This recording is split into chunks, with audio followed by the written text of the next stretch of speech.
بسم الله الرحمن الرحيم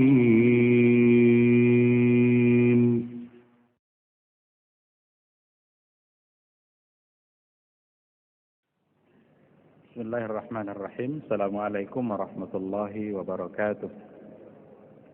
Alhamdulillahi rabbil alamin wal 'aqibatu lil muttaqin wala 'udwana illa 'alal zalimin. Asyhadu an la ilaha illallah wahdahu la syarikalah wa asyhadu anna Muhammadan 'abduhu wa rasuluh la nabiyya ba'dah. Bapak dan ibu-ibu yang dirahmati Allah, kembali kita lanjutkan tentang faktor-faktor yang mendukung atau yang bisa membuat kita selalu untuk sabar. Sudah 3 hal tadi yang kita sampaikan, di antaranya adalah mentadabburi ayat-ayat atau hadis-hadis tentang sabar, kemudian juga meyakini bahwa semua bentuk musibah yang datang itu adalah takdir yang sudah ditetapkan oleh Allah. Sedangkan yang ketiga adalah meyakini bahwa musibah yang menimpa kita pada saat itu sebenarnya adalah kecil jika kita bandingkan dengan musibah yang sebenarnya lebih besar yang dihindarkan kita oleh Allah Subhanahu wa taala. Faktor lain yang akan mendorong kita untuk selalu sabar di antaranya adalah menyadari bahwa musibah yang diberikan oleh Allah Subhanahu wa taala kepada kita itu sebenarnya cara oleh Allah untuk membuka pintu-pintu ibadah kepada kita. Jadi dengan adanya musibah itu semakin banyak ibadah yang mungkin selama ini kita tidak lakukan. Bisa saja musibah yang diberikan oleh Allah itu cara untuk mengingatkan kita. Bagaimana dengan adanya musibah doanya semakin kencang, doanya kepada Allah Subhanahu wa taala semakin sering karena adanya musibah. Atau ada orang tidak pernah masuk masjid kecuali saat menyolatkan orang tua dia. Bayangkan. Selama ini masjid itu tidak ada dalam pikiran dia. Orang azan cuek aja. Orang udah sholat dia asik main domino. Tapi ketika bapaknya meninggal disolatkan di masjid, dia masuk masjid. Nah ini kan musibah, tapi sebenarnya musibah-musibah yang diberikan oleh Allah itu adalah cara oleh Allah untuk membuka pintu-pintu kebaikan bagi kita. Tadi sudah kita contohkan betapa orang itu kalau dalam keadaan sakit, dia lebih dekat dengan Allah ketimbang dia dalam keadaan sehat. Kalau sudah sakit doanya bukan main. Kalau sudah sakit istighfarnya tak tanggung-tanggung. Dekat dia dengan Allah Subhanahu wa taala. Tapi kadang-kadang kalau sudah sehat kembali melupakan Allah Subhanahu wa taala.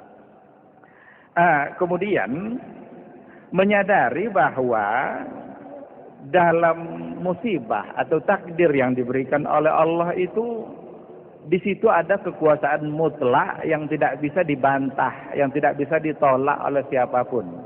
Dan kekuasaan mutlak itu adalah milik Allah Subhanahu wa taala. Bahwa ternyata manusia itu hanya bisa berencana. Manusia itu hanya bisa berandai-andai untuk melakukan sesuatu, berazam untuk melakukan sesuatu. Tetapi kekuasaan mutlak itu ada di tangan Allah Subhanahu wa taala lewat musibah-musibah yang dia berikan yang tidak bisa ditolak oleh siapapun. Siapa yang ingin kecelakaan? Tidak ada. Siapa yang ingin tabrakan? Tidak ada. Semua kita sudah berhati-hati. Tapi ternyata takdir Allah menentukan, kekuasaan mutlak Allah yang berbicara ketika itu, sehingga yang terjadi adalah apa yang diinginkan oleh Allah Subhanahu wa taala. Dengan takdir itu, dengan musibah yang diberikan oleh Allah itu, kita harus semakin menyadari bahwa kita ini benar-benar makhluk di hadapan Allah yang tidak bisa menentukan apa-apa tanpa diizinkan oleh Allah Subhanahu wa taala. Dari awal kelahiran kita tidak bisa menentukan apa-apa. Kapan kita lahir? Apakah kita lahir dalam keadaan selamat atau tidak? Siapa yang menjadi ibu bapak kita? Tidak bisa kita atur itu, tidak bisa kita tentukan. Yang mengatur semua itu adalah Allah Subhanahu wa taala. Kapan kita bangun, kapan kita tidur, tidak akan terjadi tanpa diizinkan Allah Subhanahu wa taala. Ada orang tidur tak bangun-bangun. Ternyata itu adalah yang terakhir bagi dia. Ada orang pengen tidur tak bisa tidur, sehingga harus minum obat. Itu pun tak menjamin dia akan bisa tidur. Maka itu semua adalah kekuasaan mutlak yang hanya bisa ditentukan oleh Allah Subhanahu wa taala. Maka takdir yang diberikan oleh Allah itu menunjukkan di balik itu ada kekuatan. Ada kekuatan. Meskipun manusia berkumpul semuanya untuk memudaratkan kita, itu tidak akan terjadi. Illa ma qad kataballah, kecuali apa yang sudah ditetapkan oleh Allah. Sebaliknya, semua manusia dan jin itu berkumpul untuk memberikan kebaikan terhadap kita, itu juga tidak akan bisa kecuali sesuatu yang sudah ditetapkan oleh Allah Subhanahu wa taala. Maka dengan musibah kita harus semakin dekat dan semakin meyakini kekuasaan Allah itu. Kalau kita sakit, maka yang menyembuhkan kita bukan obat. Yang menyembuhkan kita bukan dokter. Tapi yang menyembuhkan kita adalah Allah Subhanahu wa taala. Ada orang sakit, sakitnya sama, sehat dalam 2 hari. Ada lagi sehat dalam 4 hari. Tapi ada justru yang meninggal. Padahal sakitnya sama, obatnya sama, dokter yang menanganinya juga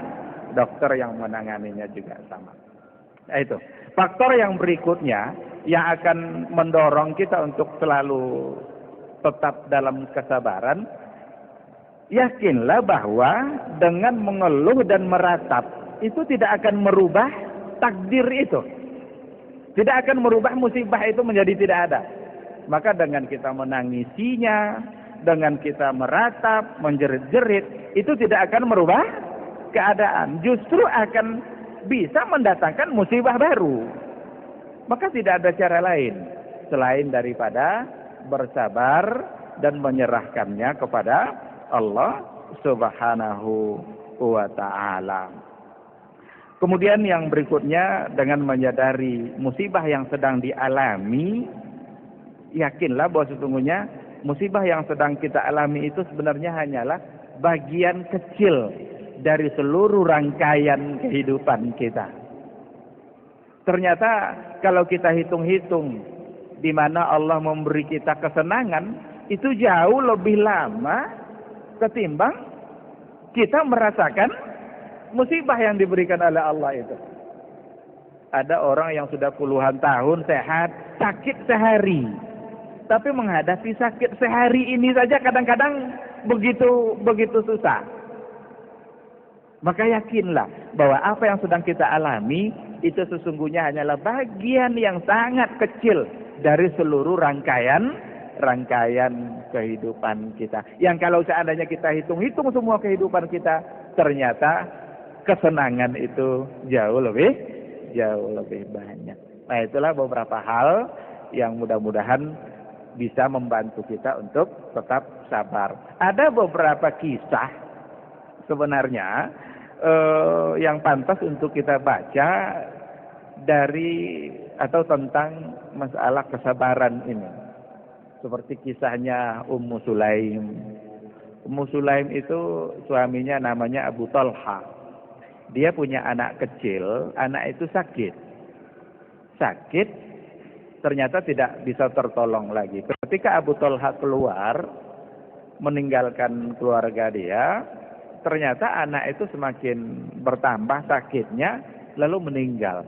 Ummu Sulaim sebagai seorang ibu memberikan contoh terbaik bagaimana menghadapi musibah ini dengan begitu tegar dan begitu sabar. Ketika Abu Talha datang pulang menanyakan kabar anaknya, bagaimana kabar anak kita? dalam satu riwayat dikatakan bahwa Ummu Sulaim itu menyambut kedatangan suaminya itu dengan satu kejutan, tempatnya dihias, bahkan dia pun dalam kondisi menghias diri. Lalu Abu Talha bertanya, bagaimana keadaan anak kita? Apa jawabannya? Alhamdulillah anak kita semakin tenang. Padahal dia sudah meninggal nih. Abu Talha mendapatkan jawaban itu, ya bahagia karena anaknya sudah semakin tenang. Ummu Sulaim tidak menceritakan kalau anaknya itu sudah wafat sampai pagi. Bahkan dalam riwayat dikatakan bahwa Abu Talha dengan Ummu Sulaim layaknya keluarga sebagai suami istri, menikmati malam-malamnya. Lalu paginya barulah dikatakan oleh Ummu Sulaim, bagaimana pendapat kamu jika kita meminjam sesuatu, lalu barang yang kita pinjam itu diminta lagi oleh orang yang punya? Katanya ya harus kita serahkan, karena bukan milik kita. Itu kata-kata hikmahnya. Lalu kata Ummu Sulaim, anak kita sudah diambil oleh orang yang memberikan. Sudah diambil oleh orang yang dulu meminjamkannya kepada kita. Barulah dia menyadari ternyata bahwa anak kecilnya itu sudah tidak ada. Ini seorang ibu yang begitu tegar dalam menghadapi musibah, dalam menghadapi tantangan yang diberikan oleh Allah Subhanahu wa taala. Beda dengan ibu-ibu hari ini yang kalau mendapatkan musibah seperti itu, apalagi kalau satu-satunya anak dia yang dia miliki lalu meninggal, seolah-olah tidak siap untuk menerima takdir itu. Rasul kan melarang, naha Rasulullah sallallahu alaihi wasallam anin niyahah. Niyahah itu meratap, menjadi-jadi, menangis lebih dari yang seharusnya. Kalau dapat musibah kita sedih itu wajar. Yang tidak boleh itu adalah sedih yang berlebihan, kelebihan dalam bersedih. Itu tidak boleh. Itu niyahah namanya. Merobek-robek baju, memukul-mukul badan, karena tergambar di situ bahwa dia tidak ridho dalam menerima takdir. Kalau seorang istri meninggal suaminya, menangis menjadi-jadi, seolah-olah hidupnya itu bergantung bukan lagi kepada Allah, tapi seolah-olah bergantung kepada suaminya. Maka Rasul melarang, jangan berikan gambaran seperti itu. Hadapilah dengan sabar dan tegar. Karena hidup kita ini sebenarnya bergantung kepada Allah Subhanahu wa taala. Ada lagi kisah yang lain, itu seperti kisah Nabi Ayub. Nabi Ayub itu orangnya sebenarnya kaya raya. Badan sehat, harta banyak, hewan ternak banyak, tapi diuji oleh Allah Subhanahu wa taala. Dalam satu riwayat dikatakan dia itu sakit sampai yang tersisa itu hanya hati dan lidah. Qalbuhu wal lisanuh, hati dan lidah. Itu masih disisakan oleh Allah, hati untuk mengingat Allah, lidah untuk zikrullah, untuk talaffuz bil ibadah. Selama lebih kurang 13 tahun. Sakit, kurus, tinggal tulang, tapi yang sehat adalah hati dan lidah. Maka kalaupun kita sakit, tapi usahakan hati dan lidah kita tetap sehat. Karena sesakit apapun kita, selagi hati kita sehat dan lidah kita sehat, maka insya Allah itu tetap bisa mendekatkan diri kita kepada Allah Subhanahu wa taala. Sampai akhirnya ada dua orang pemuda yang mengatakan, ini Ayub ini mesti karena melakukan kesalahan besar, maka dia dihukum seperti ini. Dia temannya, keluarga dia, tidak ada lagi yang mau bersama dia, kecuali ada satu dari istrinya yang selalu membantu dia, memberikan kebutuhan dia. Mendengarkan kata-kata itu, sampai kata-kata itu ke telinga Nabi Ayub, lalu dia berdoa kepada Allah Subhanahu wa taala agar disembuhkan. Maka diperintahkan oleh Allah untuk menghentakkan kakinya, lalu keluarlah di situ air, kemudian dia mandi, kemudian tiba-tiba fisiknya, badannya kembali sehat. Saat istrinya pulang menanyakan, mana Ayub? Lupa dia kalau yang di depan dia Ayub. Begitulah kira-kira kagetnya. Itu ada diceritakan dalam sebuah riwayat seperti itu.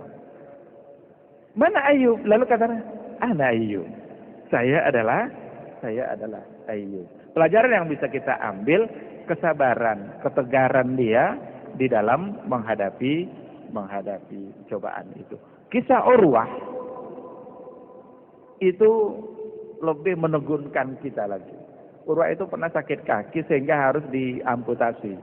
Kata sahabat-sahabatnya, ala na'tikum bitabib? Tidakkah kamu mau kalau kami datangkan dokter? Kata Urwah, in syi'tum. Jika kalian mau, silahkan datanglah dokter.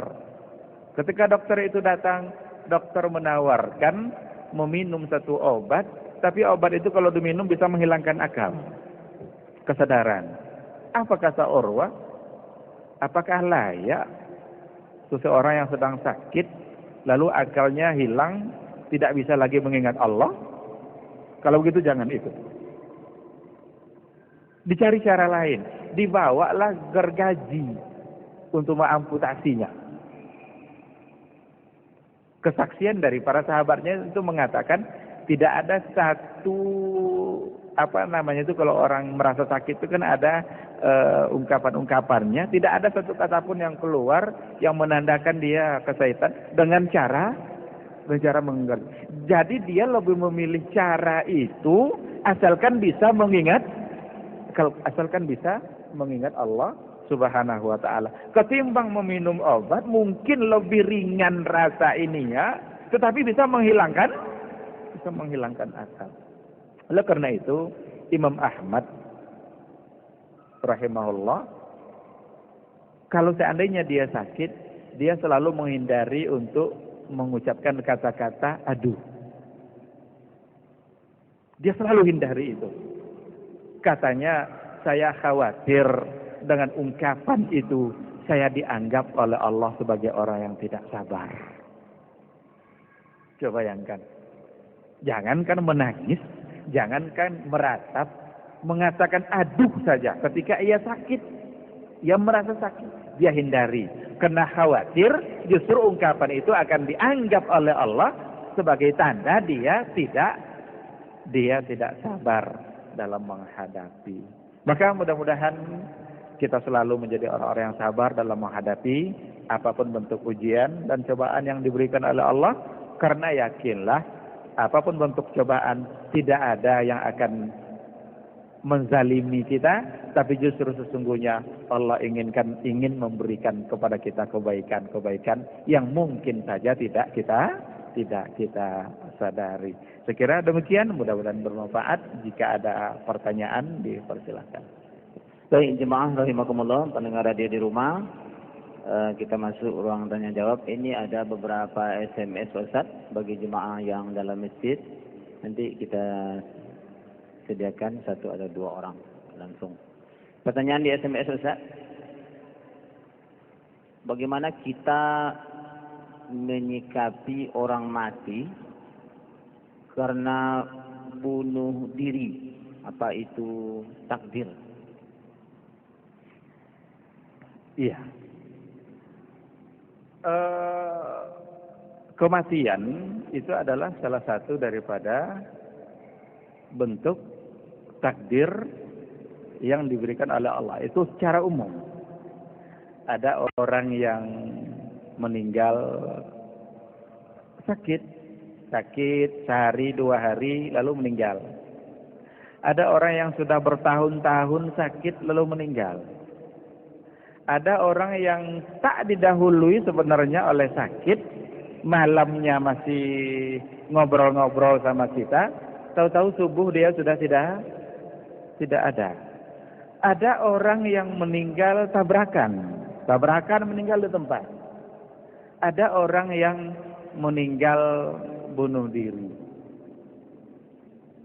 Maka secara umum itu tetap masuk dalam kategori takdir.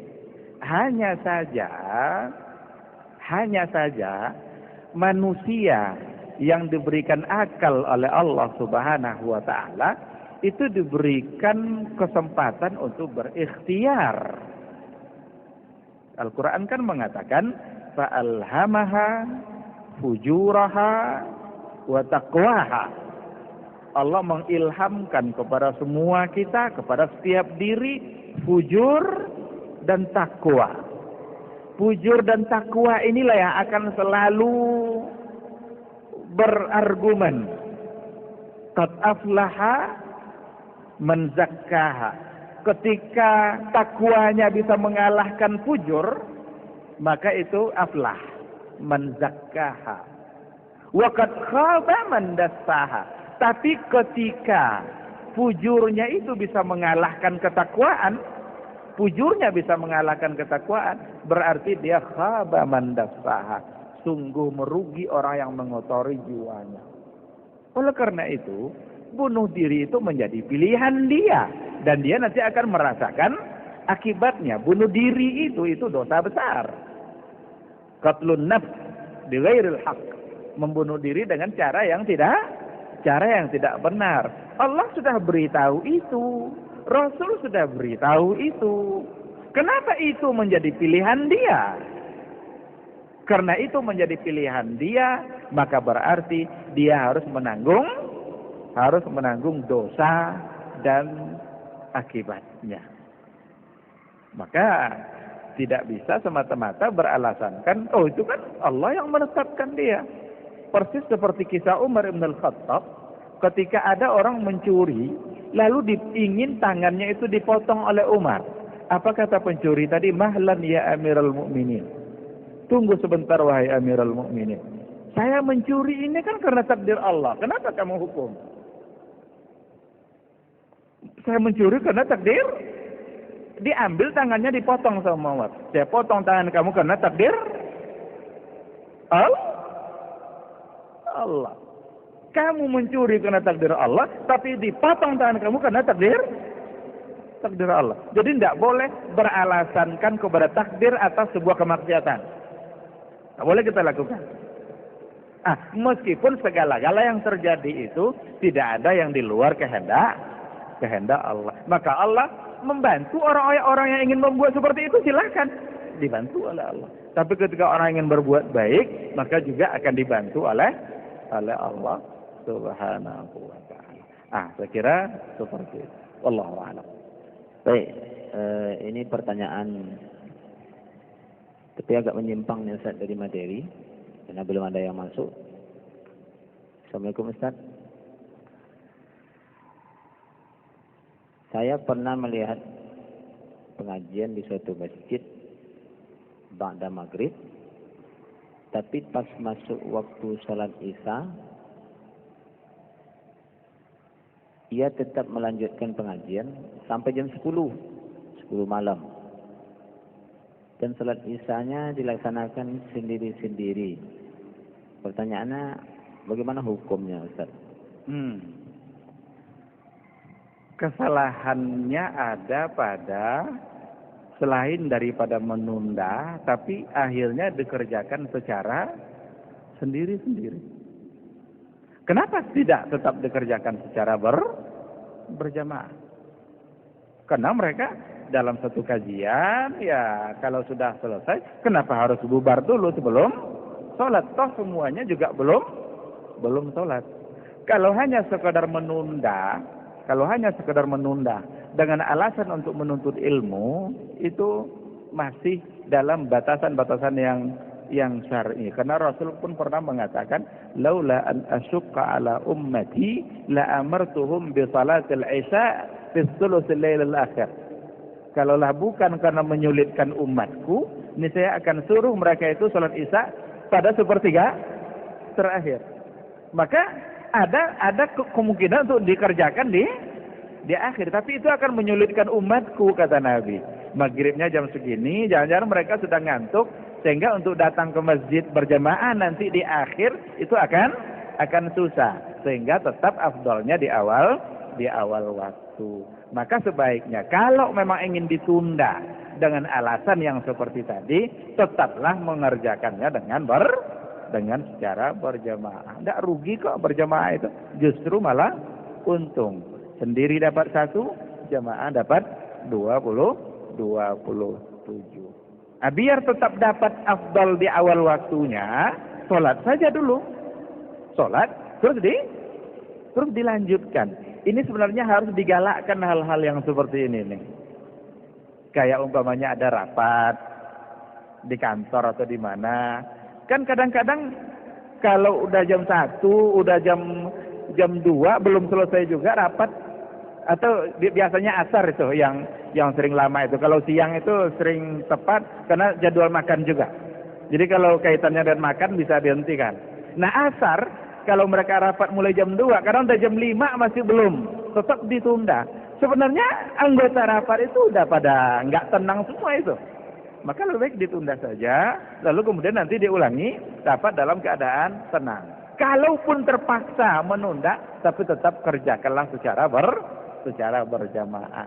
Karena waktu sholat itu wajib, sholat itu diistilahkan dengan wajib muwassa. Wajib muwassa itu wajib yang ada rentang waktu. Ada waktu awal, ada waktu akhir.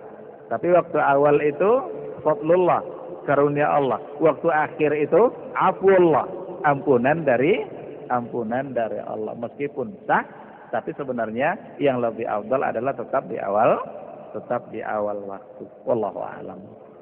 Ini ada SMS Ustaz, cuma agak terputus nih SMS. Assalamualaikum Syekh. Di tengah zaman yang penuh dengan fitnah ini, ada orang pagi beriman, sore dia kafir. Sebaliknya sore dia beriman, pagi dia telah kafir. Cuma ini terputus, barangkali apakah ini termasuk takdir atau apa? Atau hadis ini pertanyaannya? Pertanyaannya itu ya. Barangkali kata-kata kafir itu bukan maksudnya keluar dari agama ya. Karena kalau pagi beriman, sore kafir, mungkin kafir yang dimaksud itu menyalahi nilai-nilai iman yang di pagi hari. Kalau dikatakan kafir keluar dari agama itu kan namanya main-main itu. Pagi beriman, sore kafir, sore beriman, pagi kafir. Maka bisa saja kata-kata kufur di situ, kufur duna kufrin, seperti yang dikatakan oleh Ibnu Abbas ketika ia menafsirkan ayat wa man lam yahkum bima anzalallah faulaika humul kafirun. Siapa yang tidak berhukumkan kepada hukum Allah, maka mereka adalah orang-orang kafir. Kata Ibnu Abbas, kufrun duna kufrin. Kufur yang dimaksud di situ bukan kufur yang mengeluarkan dari agama, tapi dari Islam, tapi kufur yang merupakan keingkaran. Pagi beriman, sore berbuat dosa, atau sore beriman, pagi berbuat dosa. Kalau memang apakah itu takdir, sama seperti tadi jawabannya. Kita diberikan ikhtiar oleh Allah untuk tetap mempertahankan keimanan. Dan ketika kita jujur dalam mempertahankan iman, Allah akan bantu kita dalam mempertahankan iman kita itu. Ketika kita jujur dalam mempertahankan keyakinan kita, ada godaan-godaan yang akan menggerogoti iman kita. Tapi kita selalu berusaha untuk sabar dalam menghadapi itu, maka Allah akan bantu. Dia akan membantu kita. Maka tidak bisa semata-mata dianggap sebagai takdir, karena kita ada peluang untuk berikhtiar. Maka selalulah berikhtiar untuk hal yang baik. Sama dengan ada seorang ibu-ibu, kenapa belum pakai jilbab? Belum dapat hidayah. Ini takdir saya sekarang. Kata-kata belum dapat hidayah itu saja, itu sudah satu kesalahan. Kapan dia akan dapat hidayah? Karena hidayah itu ada dua. Ada hidayatul dilalah, hidayatul irsyad. Hidayatul dilalah semua kita dapat. Dan itu adalah Al-Quran. Kan ada zalikal kitabu la raiba fi huda. Huda itu kan hidayah. Hudan lil muttaqin. Itu dilalah. Cuma hidayatul irsyad itu baru kelembutan hati yang diturunkan oleh Allah kepada hati orang-orang yang tidak beriman. Itu baru hidayatul irsyad. Tapi kalau hidayatul dilalah, ada kok ayat yang nyuruh tutup aurat. Ini hidayahnya. Ini perintah yang datang dari Allah. Hidayah mana yang dia belum dapat? Dia juga sudah muslimah. Maka alasan dia belum dapat hidayah, maka itu tidak bisa tidak bisa diterima karena hidayatul dilalah itu sudah ada dan lengkap itu semuanya dalam Al-Qur'anul Karim. Saya kira demikian. Wallahu a'lam. Ya. Baik, saudara, kita beri waktu penanya yang hadir di masjid ini. Kalau bisa dipersingkat, Pak ya.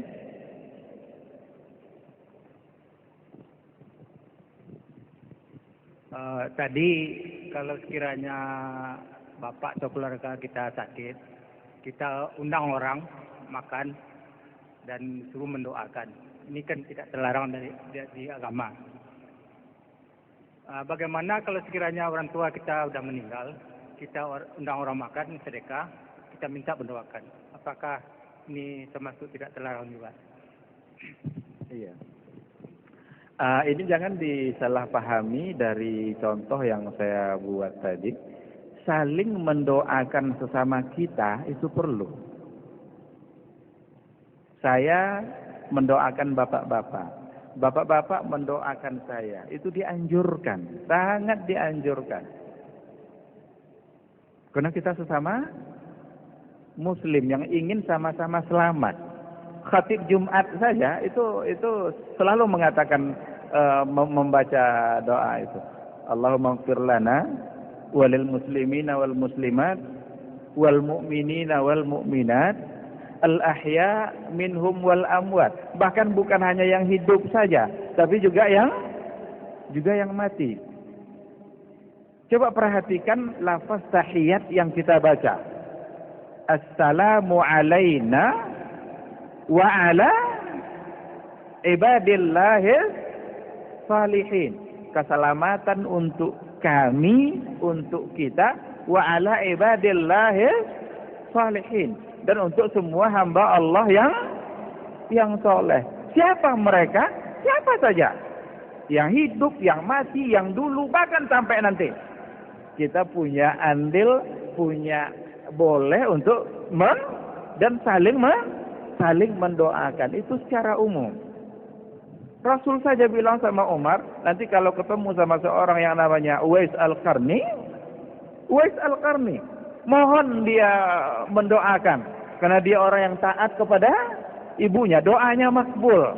Kan seperti itu. Nah, ini secara umum.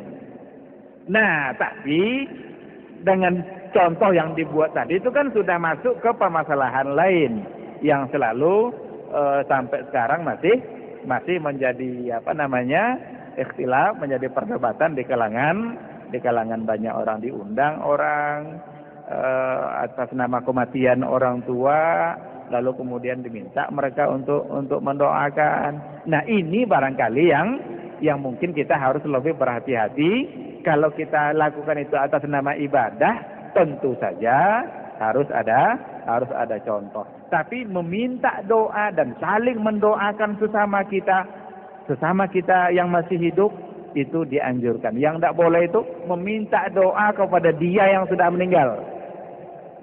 Ada kiai besar dianggap keramat kuburannya, datang orang ke kuburannya itu, minta dia didoakan. Ya kiai, tolong doakan saya biar dapat jodoh cepat. Padahal dia udah mati, udah meninggal.